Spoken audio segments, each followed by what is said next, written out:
script. With Jab on the mic, every story, every stumble, every late night rewrite. Pull back the curtain, hear the real talk. Off script with Jarvis, Jab, let the conversation start. What's up, everybody? Welcome back to Off Script, the place where we interview the people about the process behind every single performance.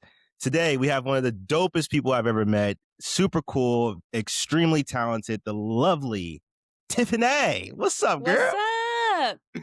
How are you? I'm good. How are you? How's it going? It's going so good, like the best ever. How are you?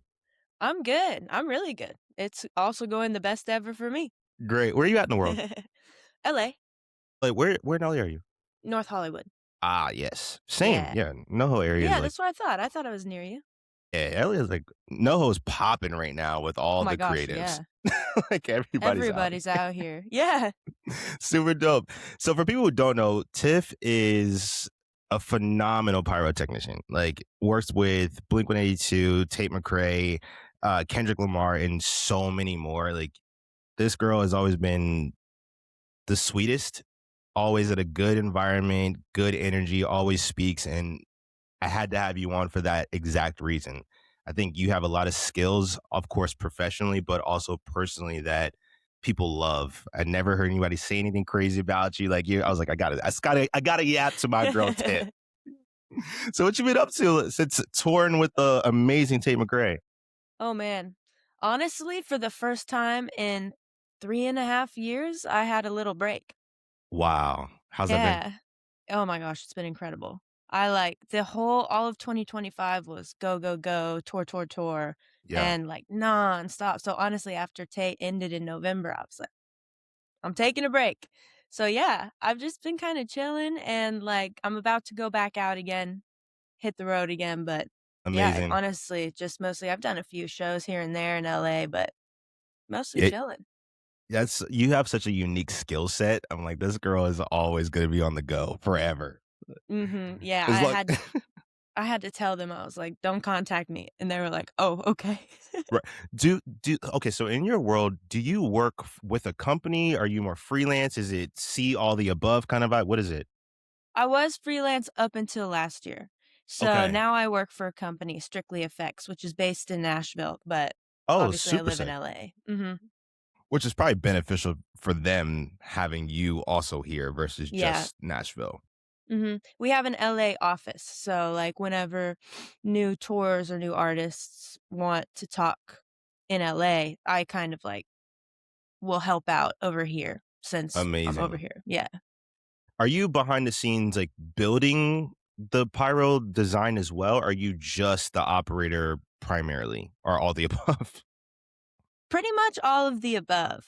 For most shows or like for Tate specifically, like there's a creative who says this is what I want.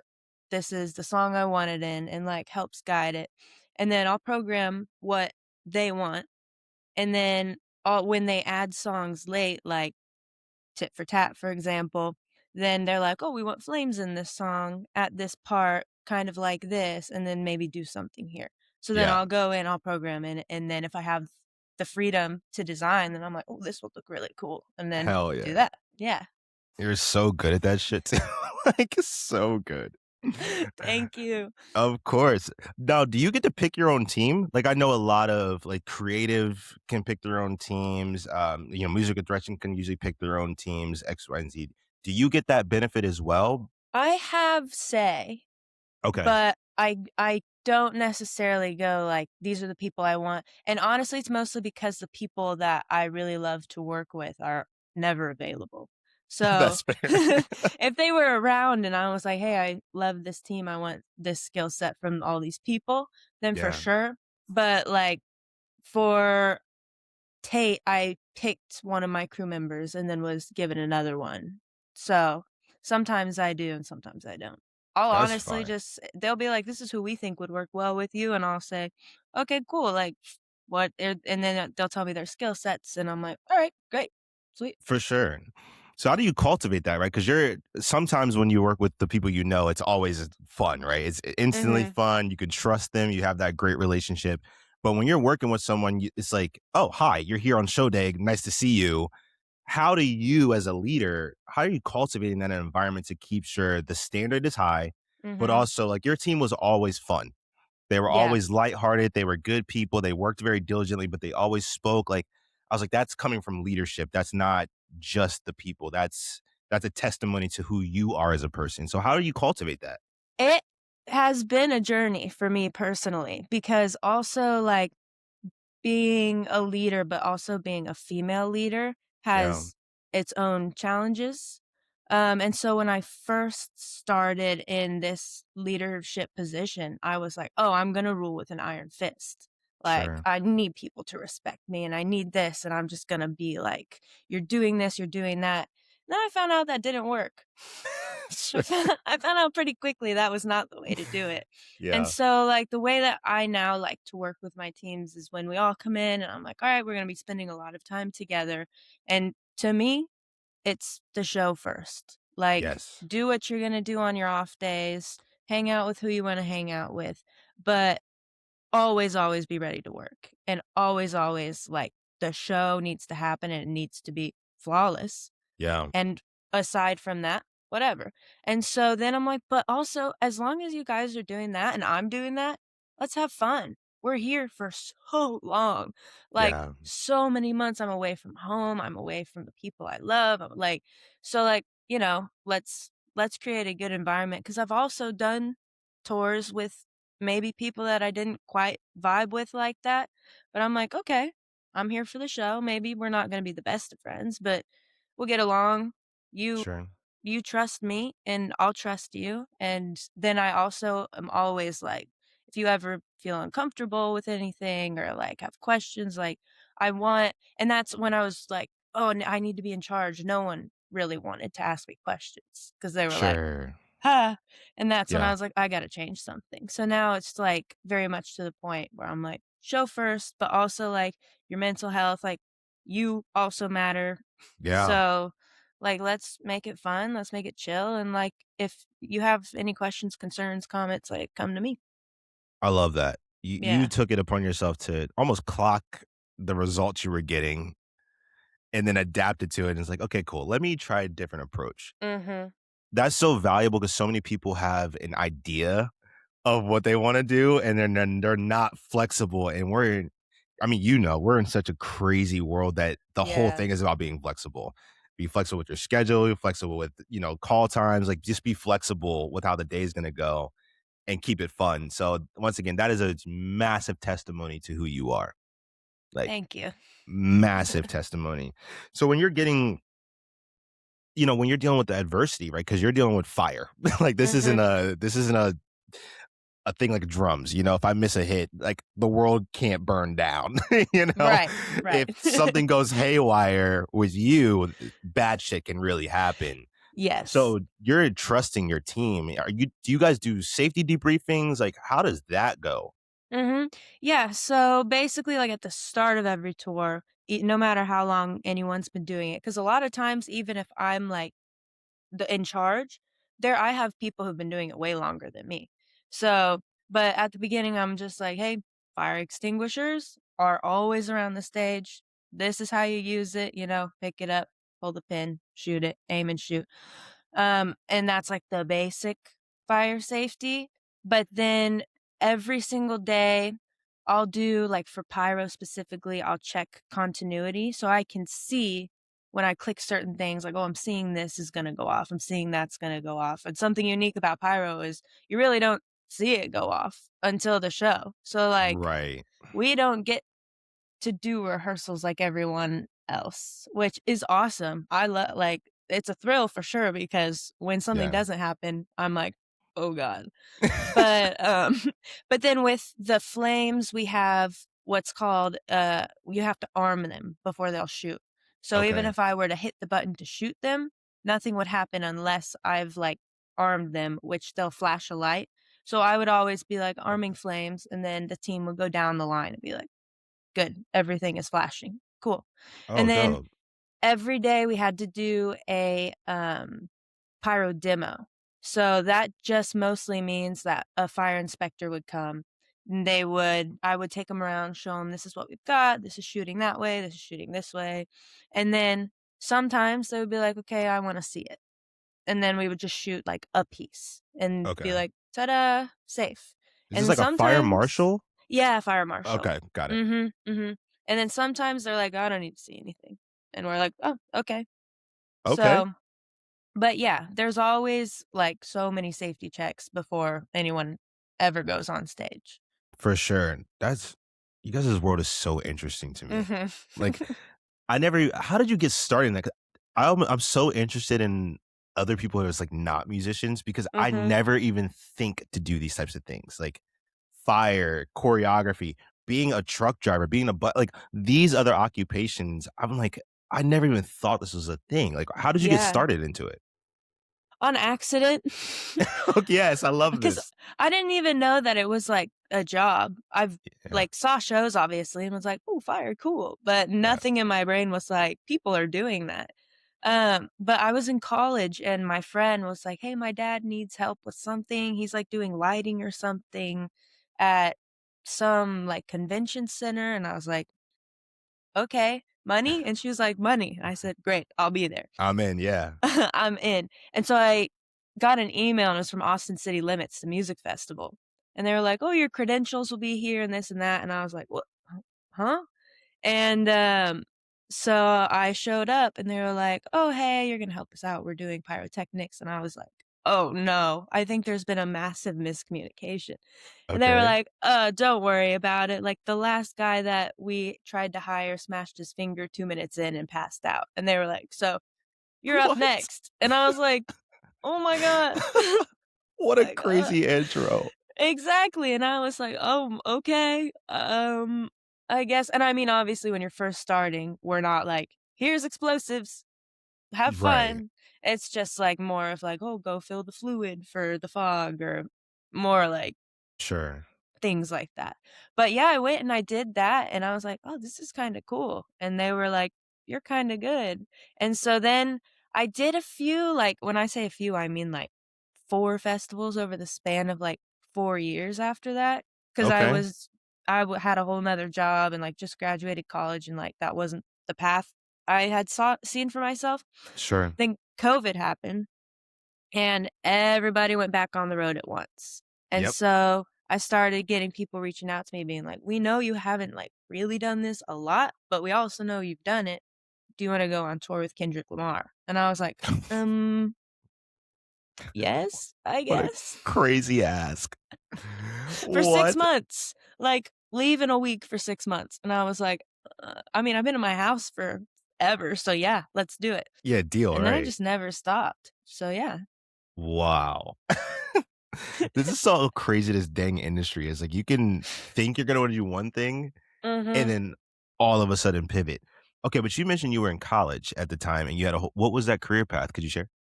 I actually majored in film and acting, and so I moved out to LA because I wanted to be a star. Great. Um, You are, by the way. and oh, thank you very much. But I honestly, because of that skill set, so I moved out here and I worked in television and film. I did actually, like, join SAG-AFTRA. I booked a few things here and there, and I was like, I really like when I was going to school, I did live performance, like Okay. musical theater, stage productions, and TV and film was just not it for me. I was Yep. like, "I don't like the, 'Oh, we didn't get it perfect, like, let's reset,'" which really translated well into me going to Pyro because, as you know, it's a live show every night. And Yep. so, like, and the thing too is, like you said, if you miss a hit or, like, if a light's not working or there's a video panel out, it's not, like, a huge deal. But if Mhm. it's, like, the one pyro cue in the show and there's this whole buildup and then, like, nothing, I'm like, Yep. "Oh my," so, like, there is that pressure and, like, Yeah. I'm like, oh, have to get so in it before every show," and, like, almost, like, the way I have to think about it is, like, I'm also giving a performance. So, Perfect. yeah, that's the best way for me to look at it, and honestly, it fills that, like, need for me or, like, the performance aspect and just, like, Yeah. having that thrill. So, yeah, That's so you're still getting that itch scratched essentially. exactly, yeah. That's fire. Literally, see what I did there? Fire. Mm, original. So original. That's That's actually really, really sick that you kinda trickled into a space that you weren't really gonna go down, and then you were Mhm. able to still utilize your skill set that you had. But I think this is also testimony to your awareness because you're saying, "Okay, I had this thing, I wasn't really enjoying it the way I thought I would. Let me drift into another lane where I could still kinda get this thing done," which is yeah, that's so sick. Yeah. Like, so sick. I mean, now the stakes are bigger, but I think this is also something people should realize is that when you're in the live space, you do get one shot. This isn't a, okay, Kai, you got 20,000 people. Can we just pause for a second? We got to Uh-huh. go back and do, no, it's, this thing has to move on. So Yep. how do you navigate that? Like if you miss something, what is your process when things go haywire? For me, it's just the show is still going on. So, like, fix it.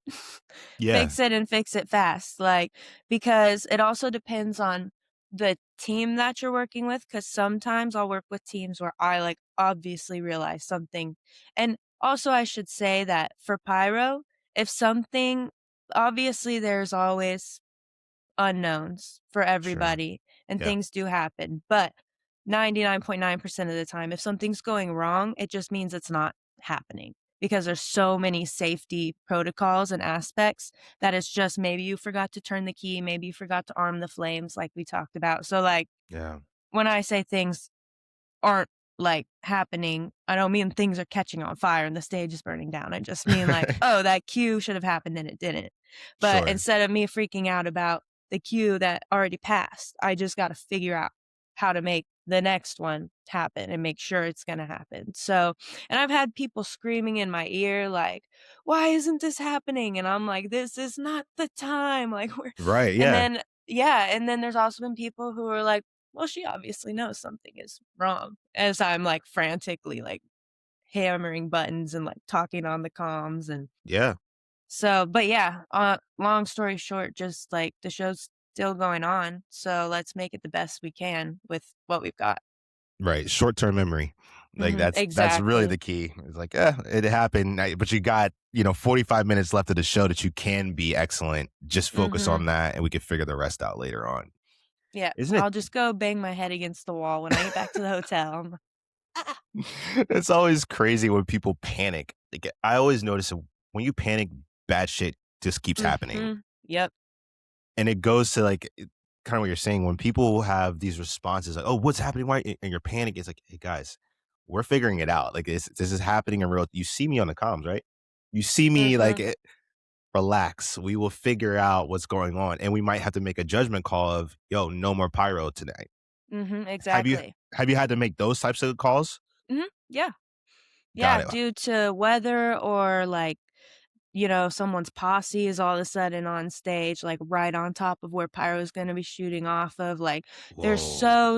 so many, like, random things that can happen, and that's why I have a team to, like, basically herd people, like, they're spotting the flames, they're keeping people out of the way, but, oh, I've definitely been like, "Absolutely not, no pyro. No pyro." Whoa. Oh, how's that go? Like, what's the process for I know it doesn't usually go well when they No, not respond, great, but the not great. conversation has to happen because your job is to keep people safe. Yeah, Right. that's in the game, like the road is like you have to keep people safe. Yeah, so, like, if it's a circumstance where it's very last minute and, like, maybe the artist is too close to a flame unit, maybe someone's posse's on stage, I don't know. That sort of thing is, like, if I have time, I'll tell my team or honestly whoever is closest to me, like, "Get them out of here." And then Sure. I have a clock that, like, counts down. I'm like, "They have 30 seconds, like, get them out of here." Um, but if it's just someone walking, about to shoot the cue, like, I don't talk to anybody. That's a decision, like, that the operator, which is usually myself, has to make in that moment. Is it safe? Is Right. it not? And so that's where, like, a lot of the pressure comes in. But what I always say and, like, what my boss told me, which is why I always repeat it, is, like, when I'm talking to an artist or anybody on stage, and honestly, you might have heard me say it when I joined Tate, is, like, anybody can press the button to shoot it, but, like, I'm here because I know when not to. Yeah. That's So so important. yeah. But for weather and stuff, it's just all kind of like, "Oh, we'll see what happens." We have these conversations. then the production manager will go talk to the band and be like, just so you know, there's a possibility in this song we're not going to have this because of the weather. And like I I just approach it like I'm here for the safety of everybody, and if you don't agree with me, I'm really sorry, but like Sure. this is literally what I'm here to do. So if I don't think it's safe, then it's not gonna happen. Yeah, and they have to trust you. Like, Mhm. why hire you if you're not gonna trust you to do the right thing? And then Exactly. you've always seemed pretty dang reasonable to me. So it's like, if she's saying it's not going down, it's probably a really good reason why it's not going Mhm. down tonight. So Yep. you guys are delegating, well, you guys have a lot of responsibilities now, because Yep. not only are you setting this up, ensuring that the safety is happening, but even during the show, your team isn't just like checked out. Oh, we filled the tanks and all this other stuff. They're out to lunch now. Mhm. They're watching every type of point, and they might have to come to you. Yo, Tiff, on the other side of the stage, we got somebody's entourage is sitting over here. We got to get them out of here, or we can't do this. Like, that's the conversations you guys are having in real time. Mhm. Yep. Or like photographers always pop up on stage and they're like, just so you know, there's a photographer like right next to this and like Whoa. yeah. There's so many things I never think. I just have to stay stationary. So I never Uh-huh. even consider that option. I don't get to move. So that's why wanted to do this. I wanted to see the depths of what you all are doing. Like, Yeah, absolutely. this is so sick. Okay, so post college, you got this opportunities. You took the Kendrick Lamar gig. And then were Mhm. you the operator on the Kendrick gig, or was that you're kind of working yourself up to the ranks, gaining the respect, the knowledge, the information? What was that process? That was me like coming in as a tech and learning and just kind of being like, okay, I'm gonna be like number 3 out of 3 and I'm just gonna plug in what I need to. But then a bunch of things happened and suddenly the operator was no longer there and they were like, "Oh, Tiffany, you're gonna operate it." And I was like, "Huh?" And literally the day that I shot my first show, which was at the O2 in London, and they were like, "All these No celebrities pressure. are coming to it." Yeah. And it was for an Amazon Prime special they were filming, and I was like, "Oh my Oh god." my. And so I had like a crash course that day. And yeah, then I took over operating and it was really, really terrifying.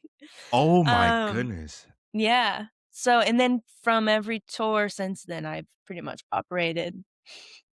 What? Hold on, you gotta walk me through this because this is insane. That's like being a drum tech and being like, "Oh, drummer's leaving, you're up."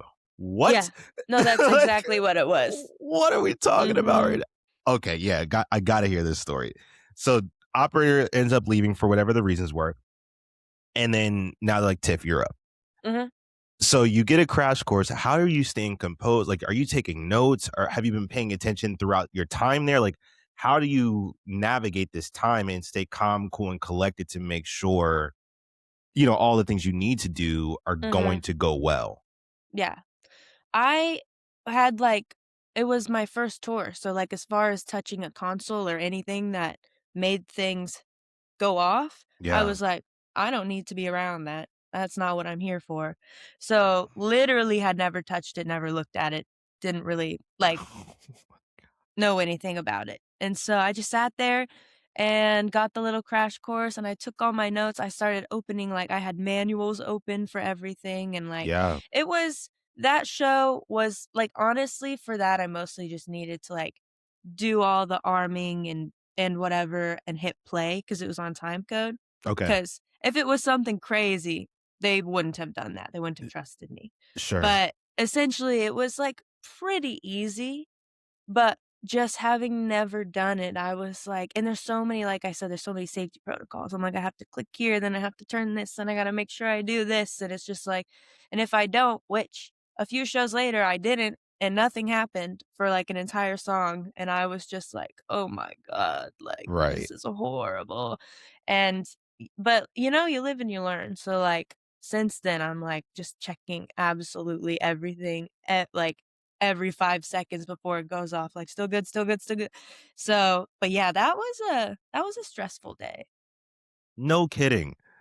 And that's not like, and this is no disrespect to Nebraska, but you're not like in a show in Nebraska where you don't have For people who don't know, there's a few shows that are pretty high pressure for everyone. Mm. New York is always or pressure, LA is high pressure, and London is typically high pressure. Those are moments where like everyone's like, all right, we got to be on our best behavior. We got to do what we got to do. You got thrown into one of those high pressure Yeah, situations. I did. Oh my god! But you rose to the occasion, and now you're one of the leading pyrotechnicians in the world. And respect, because that's not an easy thing to navigate. But you made sure that you were prepared and did what you had to do to make sure that you could overcome the adversity what got thrown your way. Mhm. Respect, Thank like you. that's really dope, like super dope. Yeah. It's crazy to think about. I'm like, "Did that actually happen?" Because we never really take the time to analyze what Mm-mm. we actually do. But there is like when you're behind the scenes, it's almost like knowing how the magic's done. It's you're looking at it from a much different lens, so you lose the wow factor. Yeah. But I wish we wouldn't, because that Me is the too. fun part. And it's still, like there's still like people will bring their mom or friends or whoever backstage sometimes, and they're always like, "Oh my like even my parents came to a Blink-182 show, walked around backstage, and just like it Yeah. was like watching little kids be like, "You set this up in one day and like you're taking it down tonight," and just like, "Oh my god." And every time like someone comes in and I see that, it sparks something in me a little bit. I'm like, "Oh yeah." Or I went and saw a show, with my girlfriend recently, and it's the first concert I've been to in so long, and I Yeah. was watching, and I saw the lasers, and the lights, and the music, and, like, I was feeling all my feelings because I love that band, and I was like, "Oh my gosh, like, I'm making people feel this way." And that's Yes. something I never really thought about because in the moment, it's so, like, stressful, high intensity, like, you don't like you said, you just don't you lose it a little bit. So I just it's so cool to, like, feel that, see that, and be like, "Oh, man, we're doing that for people. That's sick." Yeah. That responsibility is something that this year I really wanted to make sure I never lost sight of. Mhm. Um, we have a duty, in my opinion, to the people that are coming to these shows to make sure that a lot of them are spending their last to buy that ticket. Yeah. Some of them it's like the birthday present, or hey, I can't do anything past Christmas for you, but we're gonna go to this concert. Like there's a lot of people who are telling that story right now, and we have that responsibility to put on the best performance for them. Make sure that they're forgetting about these bills they may not be able to pay. Make sure all these things that they're going through, we have a responsibility to ensure that they're enjoying this entertainment. And I yearn for that for everybody who's in this space to never lose sight of that, because it is a deep responsibility.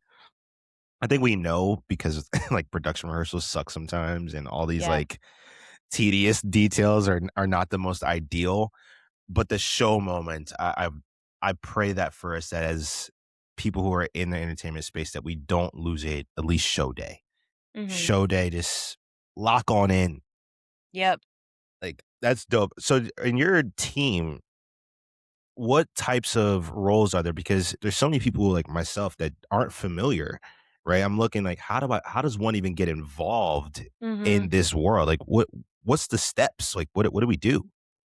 So you'll start typically, like, as a technician. And Okay. so it's like, okay, we have 8 flames. This is how they're cabled. You're gonna go cable them, and I'm gonna check you, essentially. Yeah. Or like for cryo, the cloud that shoots out, those come from like CO2 tanks. So honestly, a lot of first timers just move tanks around.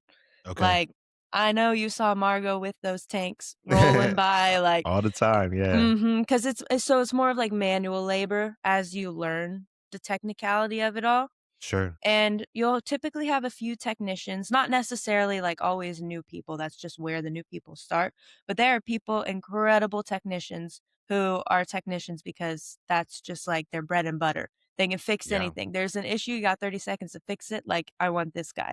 Yeah. So, you'll have a few technicians, you'll have typically the operator and the crew chief, which is the lead pyro person, are separate because Okay. it is a lot of responsibility. Because the operators got the show on their shoulders during the show, and then the crew chiefs got the show on their shoulders the rest of the time.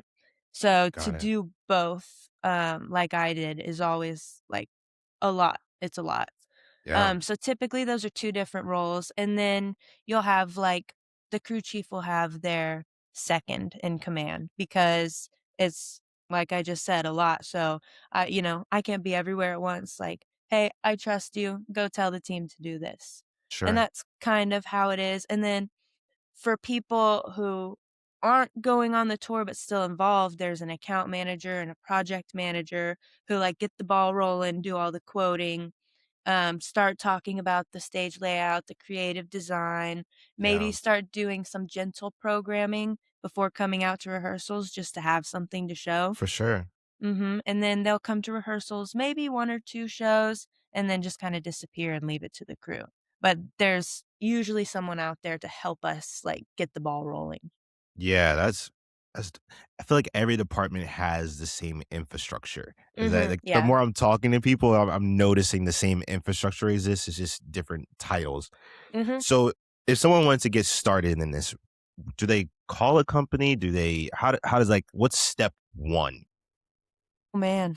I know you had a very interesting start, so you're a little bit of a different testimony, but is there a good way to start? There's so many different ways to start, so Okay. many. The best one and inconvenient if you don't know people, but as the saying goes, it's all who you know.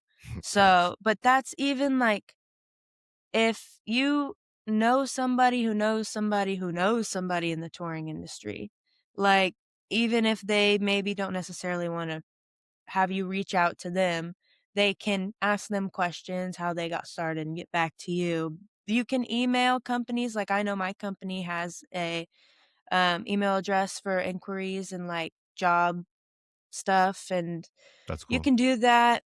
We're pretty good about it, but I know a lot of times like emails get lost in general. Yeah. Um, so that's just the way it goes. But if you like, it's so tough because I always want to help people. Like if you're genuinely interested in doing this, and even people who like already do it, but maybe want to switch into pyro from lighting or video or whatever, because that happens a lot too. Um, and I would just say, like, honestly, just talk to people, do your research. If you want to do special effects, find the special effects companies that are doing the tours you want to do and find Mm, the email, reach out to them, like follow them on Instagram because we also, at least for my company, will post every now and then and be like hiring, email, whatever. that's great.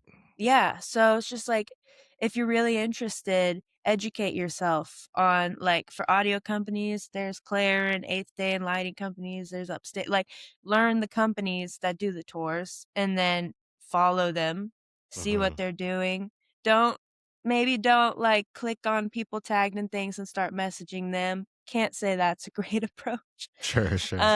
I understand it, but like you're gonna get ignored most likely. Mhm. But, like, just stay in the know and then email, and then if someone does something really cool and you're like because I this happens all the time and it's great, but people will be like, "Oh, I saw that you did this on this tour. It was really amazing." And, like, if you wanna start that dialogue and then ask, like, "How'd you get into it?" That, for me personally, I'm like, that's the way to do it. Don't be like, "Hey, I really wanna do this and I don't know anything about you or your life.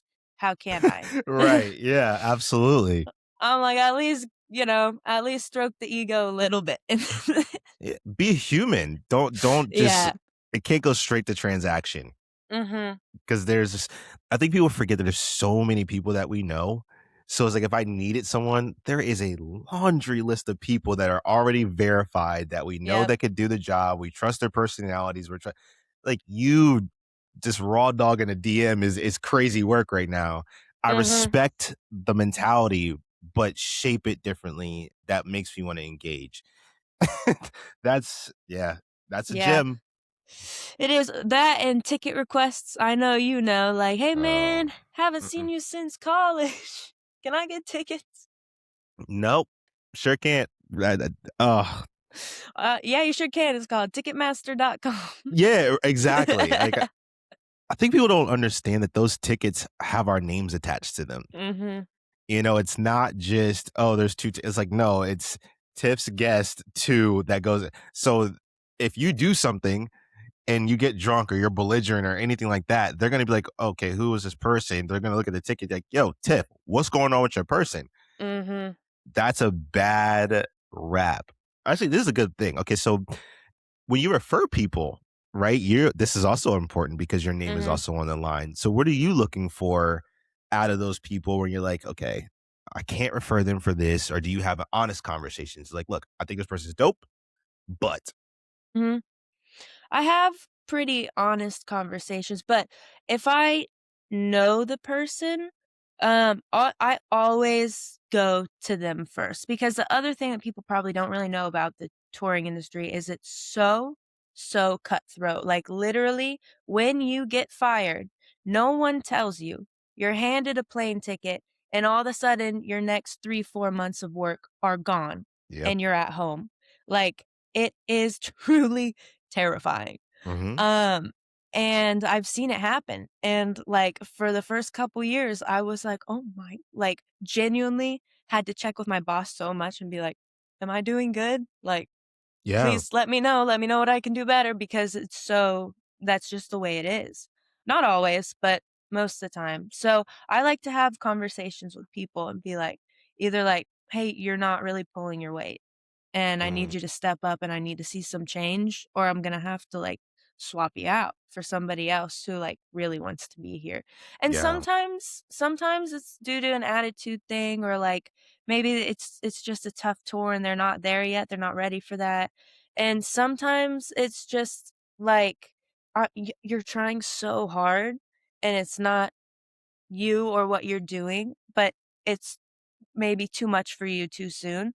So go Sure. do a couple other shows, not even tours, just go do a couple other shows. Like get that experience and then like I would love to have you back on my team. It's kind of like how I would handle those conversations if that answers your question. Yeah, I no, don't even that's know. no, it's good, but you're taking it in a way that I also enjoy because you know what it is? It's like you understand people Mhm. and you add the human aspect to the business, right? You're about the business because you make it very clear. Show is number one. I don't care about Mhm. anything else. Show is number one. But you also add the human aspect, and you just gave three different tiers of okay, if your personality sucks, I'm not with it. Mm. Maybe your personality is amazing, but you're not upholding the standard. Hey, real quick, I need you to kind of carry your weight. And then you're like, okay, this isn't that you can't do it. You need more experience. So it's not a no for me forever, but right now, I'm gonna suggest that you go do this. And as you gain that experience, text me, call Mhm. me. Let's figure it out from there. And once I feel that you're ready, yes, I would love you have you back on my team. Yep. I think that's I think that's amazing because it gives people an honest scope of where they're at Mhm. without that cutthroat industry that we're always met with. And you and I sit in seats that if you go left, you're on the first plane out of there, Mhm. and they have no hard feelings. They're like, No. okay, they don't think twice about it, and I understand it. There is a lot on the line where we're also a part of someone's dream. And people Yeah. forget that, managers are living their dream.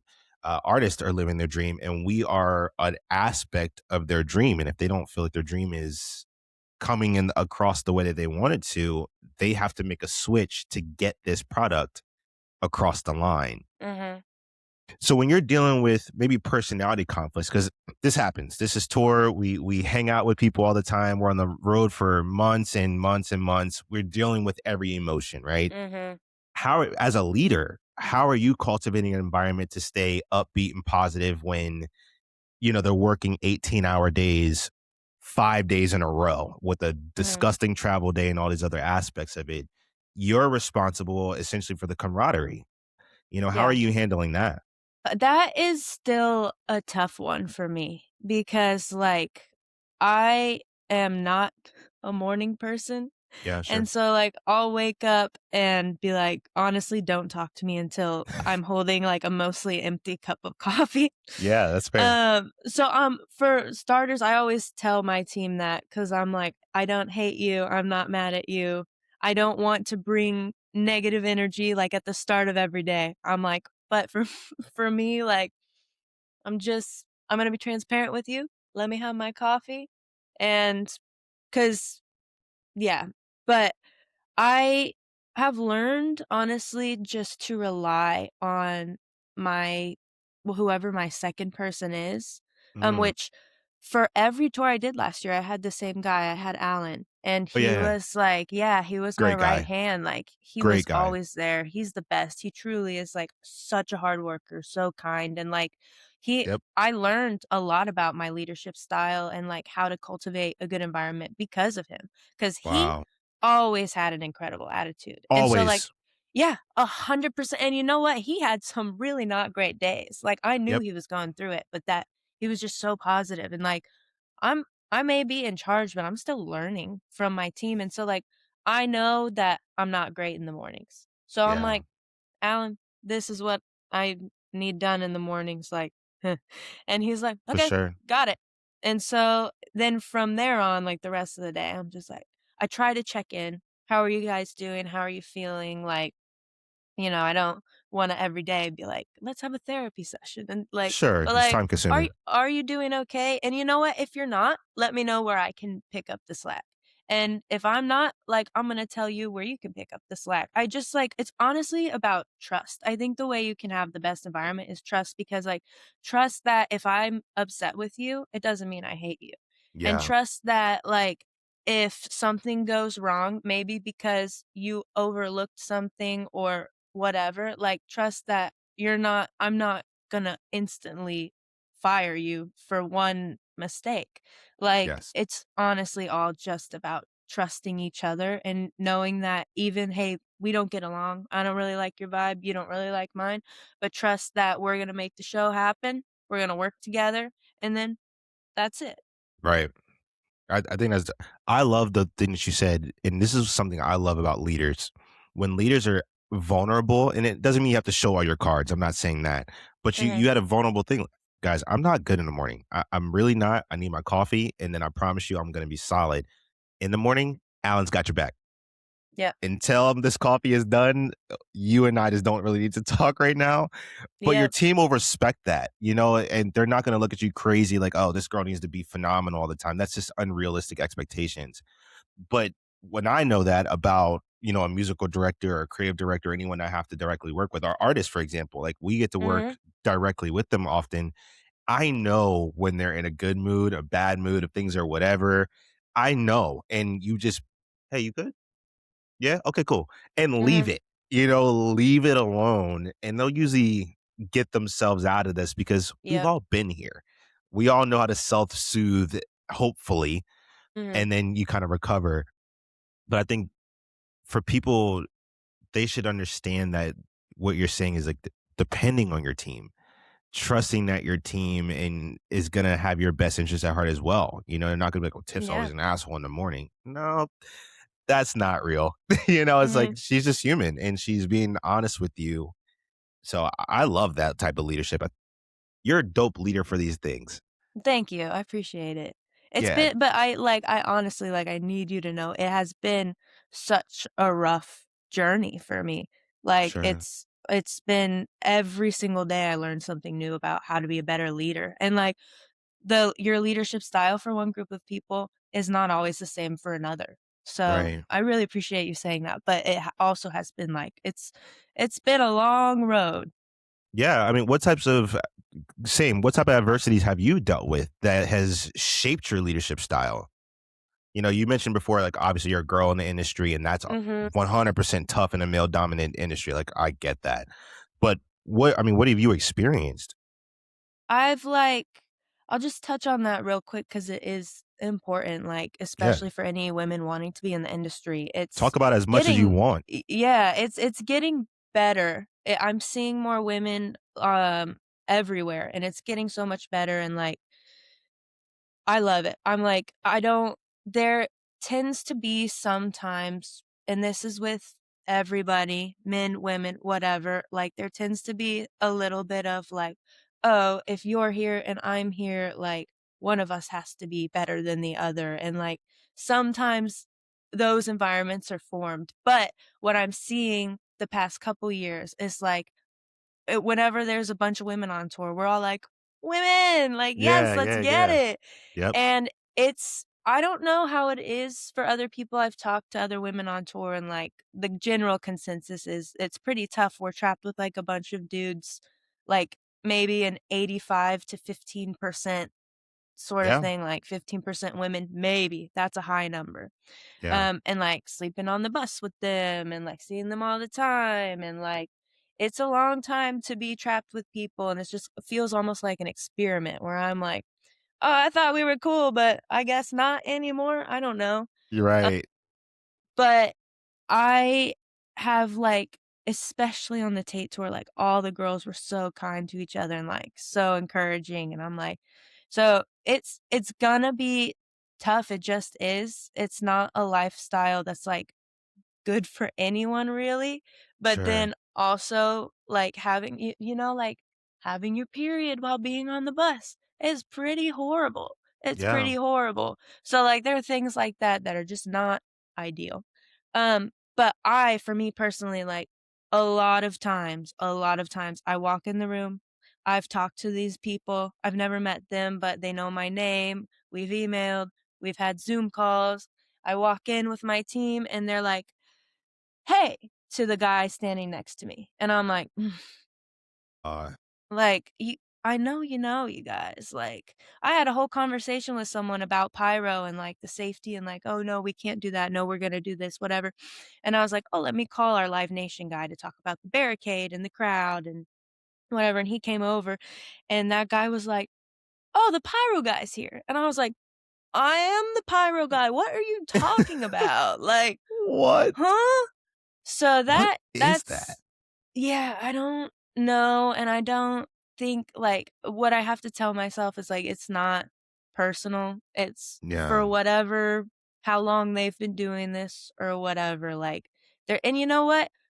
That's when I was like, "I demand respect, and I need respect," and it wasn't coming. And I was sure. like, "Oh, okay. Like, you know what? I'm a hard worker.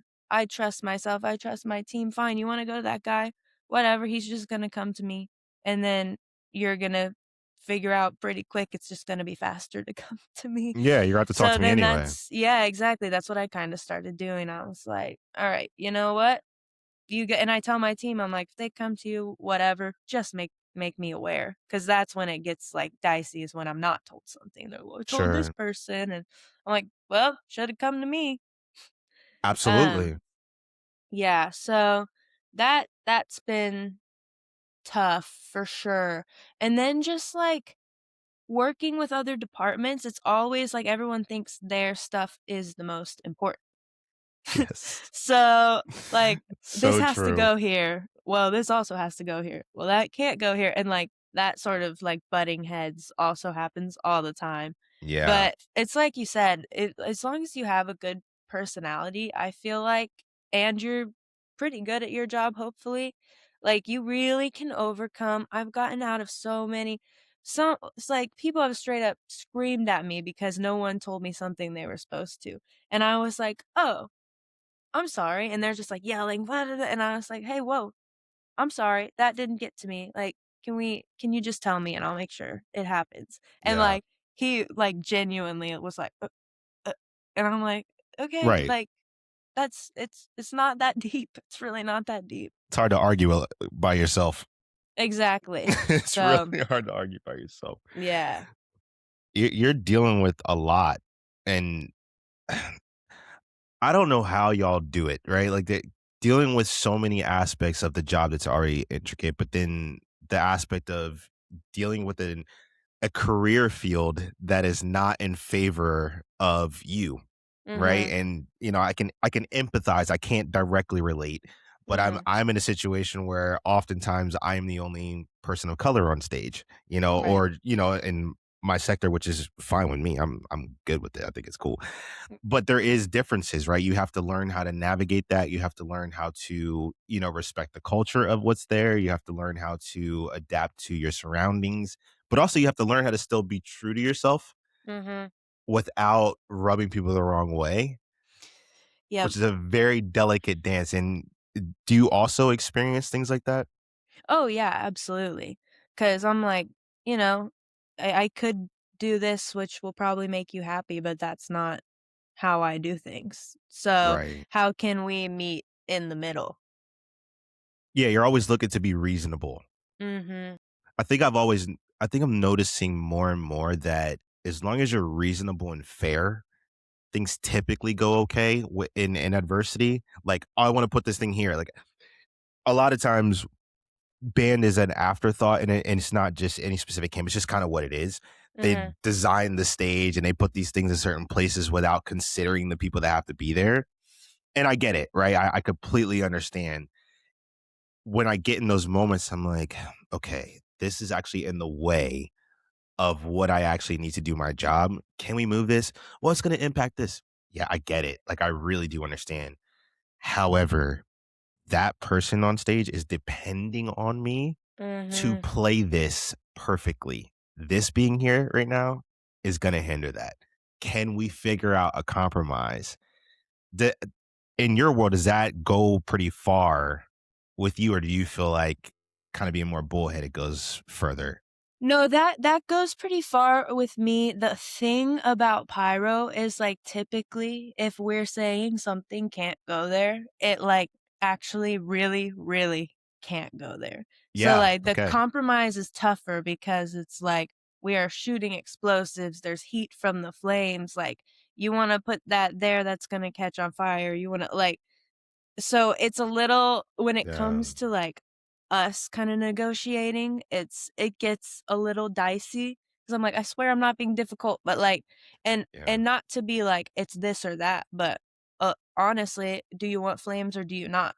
Because if that's there, you're not getting them, sort of thing. Right. You're So compromising the ego of a person versus the problem that's there. Yeah. Okay. Yeah. yeah. So for me, it's more of like how to have that conversation without like making people feel emasculated or like, because if I were to be like, okay, you want that there? No flames then. Like that's gonna piss someone off. Yeah. Yep. So I've just learning how to navigate those and knowing ultimately what's gonna happen because it's what needs to happen, but Right. still being like, well, okay, let's think about this.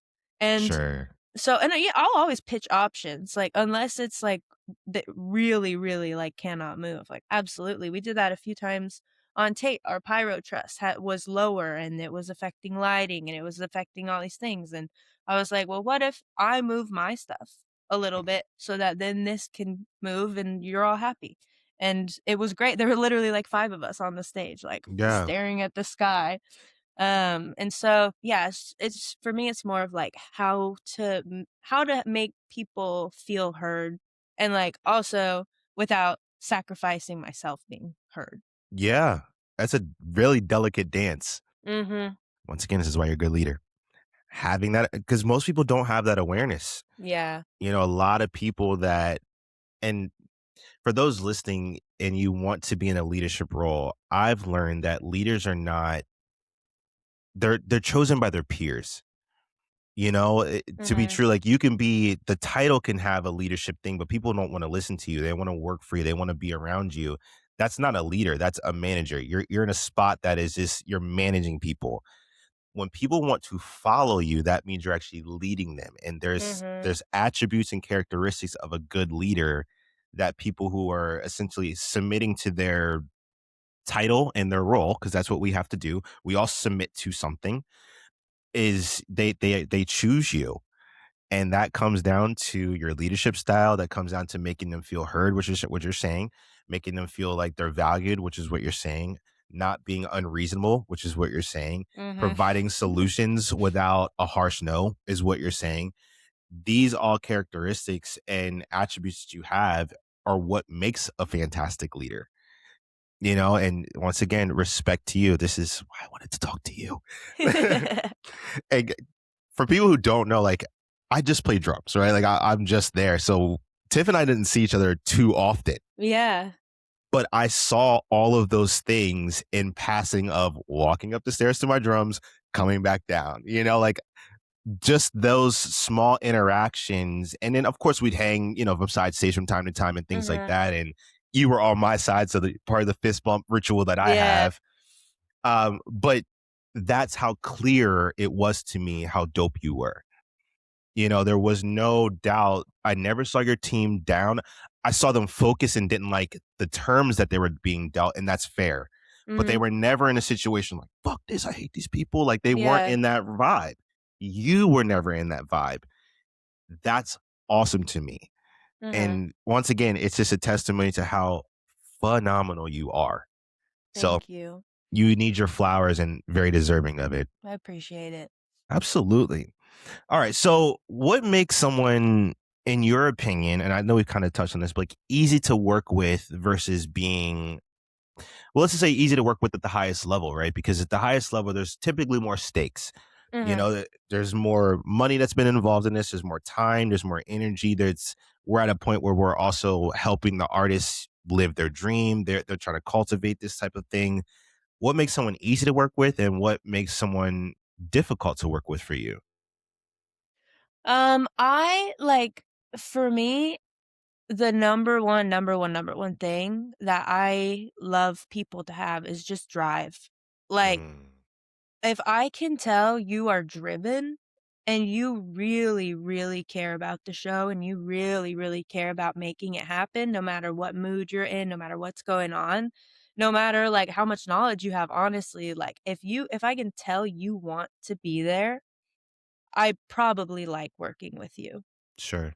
Um, and then other than that, like a good attitude, of course, but you can't always get that. But someone who thinks for themselves, someone who I don't have to be like, this isn't working.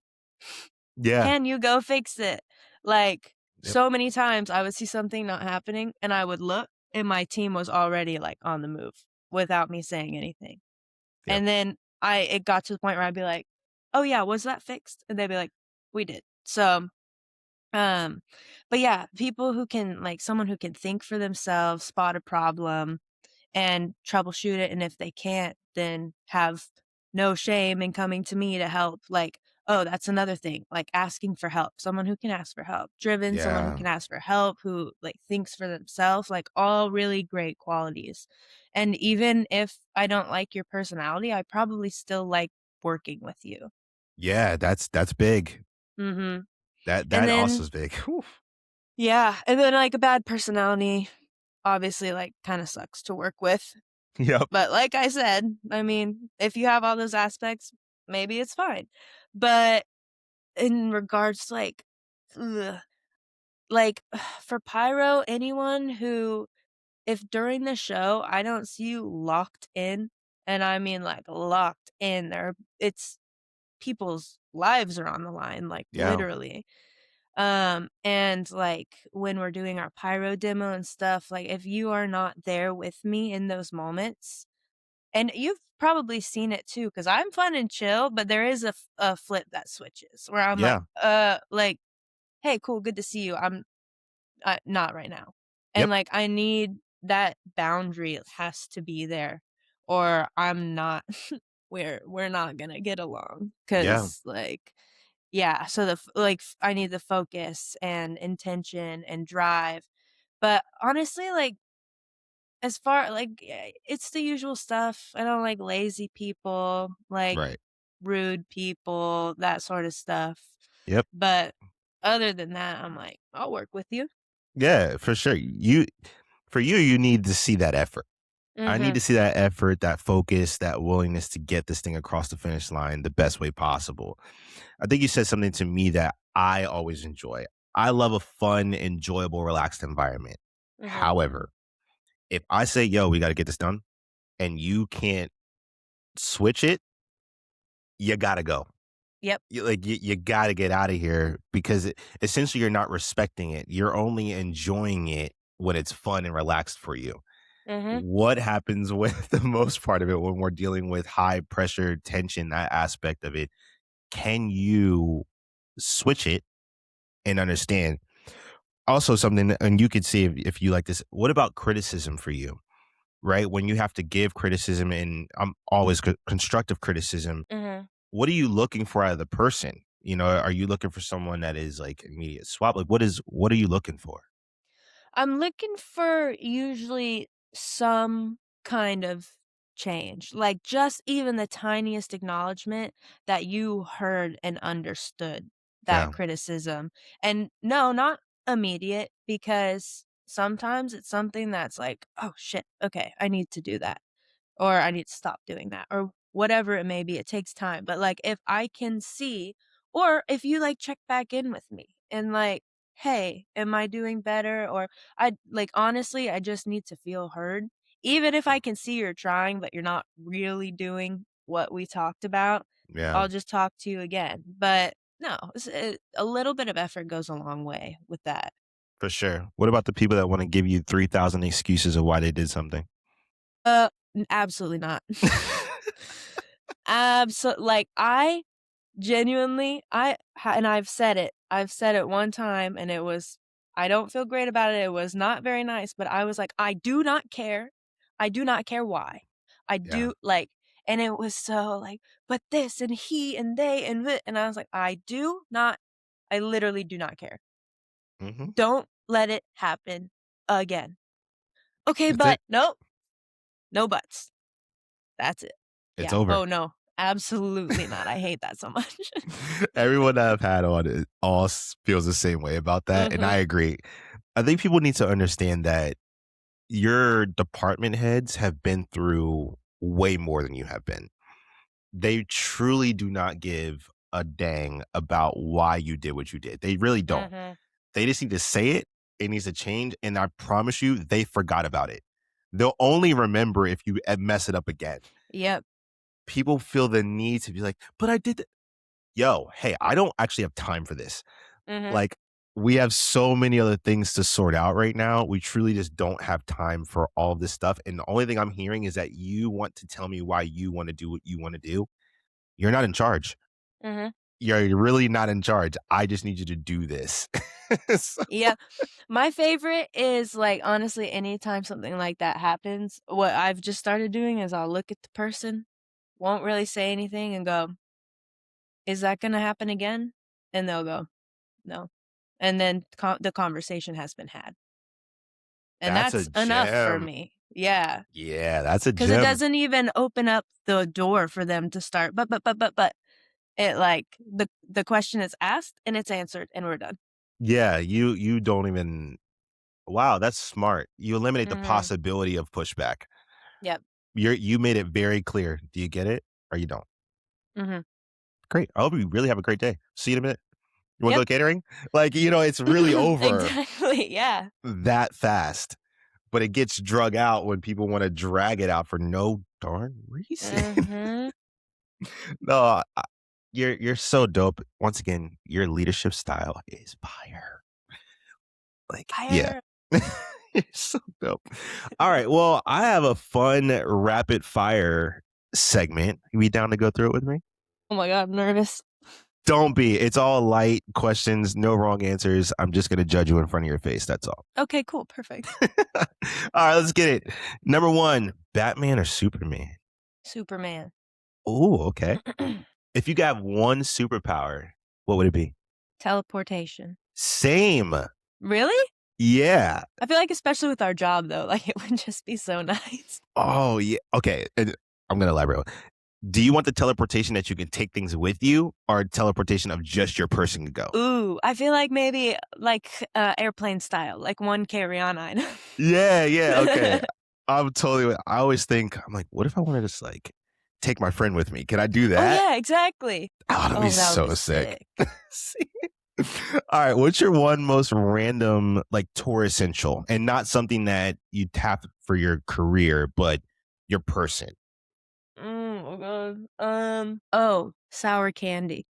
Yeah, okay. Which But one yeah, is it? Any sour candy? any sour candy, usually Sour Patch Kids, but, like, if I need my day to be turned around quick, sour candy. I love that. All right, best meal that you had on tour, and then what city was it in? You think I remember that?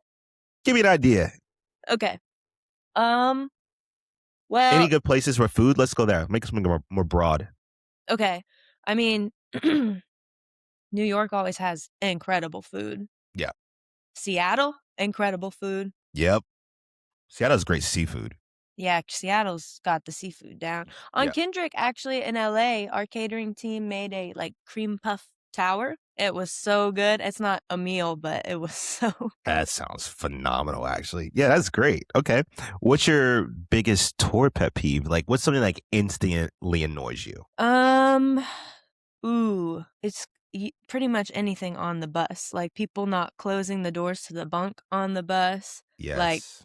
leaving lights on everywhere, screaming at 3 a.m. when, like, you've got 4 hours to sleep before you have to be back at work.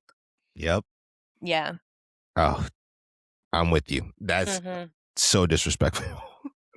If you could do another job in the industry, what would it be? Ooh, I feel like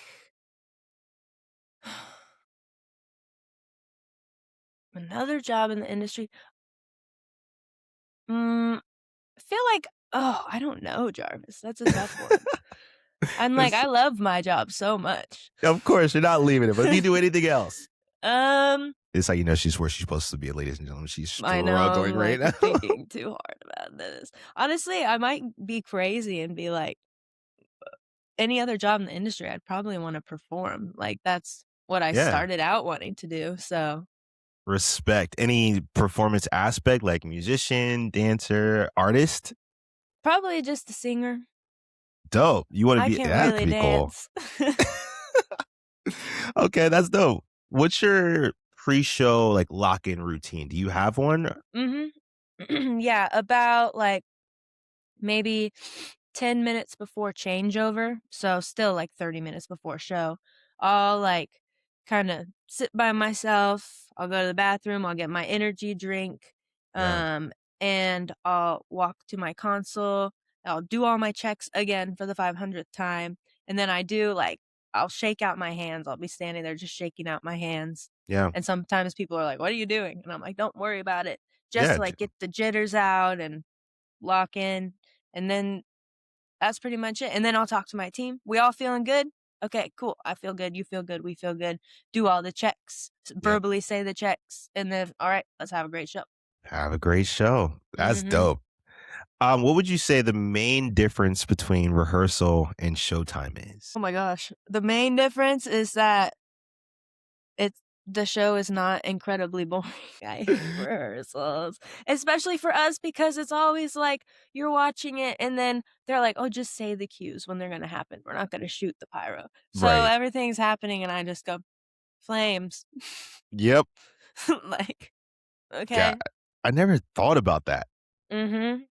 Yeah, because we duck. Yeah, run-throughs a- aren't always full run-throughs, and a Mhm. lot of times we'll spot check areas and do certain aspects. Lighting might need something, creative wants to see something, artist wants to see something, whatever, or Mhm. band, right? Dancers, whatever. But yeah, you really don't get a chance to do anything that's fun. Nope. Oh wow, yeah, okay, that's fair. And last thing, do you have any like funny only in this industry moments? Oh my gosh, probably like 100. Um, yeah, I mean, I can't really think of anything off the top of my head, but there have been Yeah. so many moments where I'm like, only here, Yep. like, Touring is only such a here. crazy space. Like we literally Yeah. get into these spaces where someone decided to put all these random people on a plane, put them in a charter van, send them to this hotel, and then we're like, all of a sudden we end up at this place. And we're like, hey, what do you do? What do you do? Great, let's get to it. Uh-huh. That's as fast as this happens. And then Yeah. all of a sudden you're living with someone random. Mhm. It's Yeah, like, like literally sleeping on top of each other, like in yes. such confined space. But I will say, like, so many times someone has gotten, like, a new tool and been like, "I got this new wrench." Like, even my wrench, it's so dumb, I love it. I'm like, "Look how small it is," and, like, everyone gathers around and they're like, "Oh my god," they're like, "Actually, I found this one," and everyone just kinda starts It's that the little happens a things lot. Yeah. only in this industry that Yep. happens. Exactly. That's so dope. Well, Tiff, tell the world what's next for you right now. I know you're going Next out. I don't know up, if you could say any who. yeah, no, I'm going to rehearsals for 21 Pilots is doing a festival in February. So So sick. I'm gonna help project manage that and like kind of get it off the ground. Yes. So that is exciting. This year I'm stepping up into a more project manager, account manager role and maybe Yeah. taking a step back from being on the road so much and Okay. helping get more into the creative processes and more in from the beginning, and then hopefully just like managing my own artists and having my own tours where then I will choose the crew and I'll choose everybody and like go Yeah. out to rehearsals and then send it off. Good luck. Yeah. Is that the end game for you? You want to be more in that realm of Mhm. build it, creative, work directly with artists, teams, blah, blah. And then you have the team, you're out. That's the end game. Yeah, for me, and I love traveling so much, and that's still like with that job title, it's still you're going to rehearsals, you're Yeah. going to see how the show's running, but you don't have to spend months and months of your life on the road. So I'm like, absolutely, I'll do it. Yeah. For sure. It's so Mhm. fun. So many people are kind of drifting into that realm of, okay, we love the road. Like the road is fun. It has a lot of amazing things attached to it that we really enjoy. However, the flexibility is you don't have it so much because once You you're don't. there, you're Yeah. stuck. Mhm. And stuck's probably an awful word, but you're committed to this time duration that you said yes to. And being able to go home sometimes is pretty dang nice. Uh-huh. That is amazing. So if people want to get in touch with you, maybe they want to hire you, reach out to you for mentorship, how do they find you? How do they get a hold of you? And obviously, folks, we're going to include all this information in the descriptions as well. But where do they get a hold of you? I mean, my they can email me or like Instagram's always good. I can give you my Instagram handle. And, I know I said the whole thing about don't DM randos on Instagram, but, like, if you're like, "I heard you on Jarvis's podcast," like, that's a great way to start. Great way to start it. Yeah. Yeah, she's giving you exactly how she wants to be talked to, folks. Mhm. She just gave you the blueprint, so don't do anything different because now she knows you just don't listen.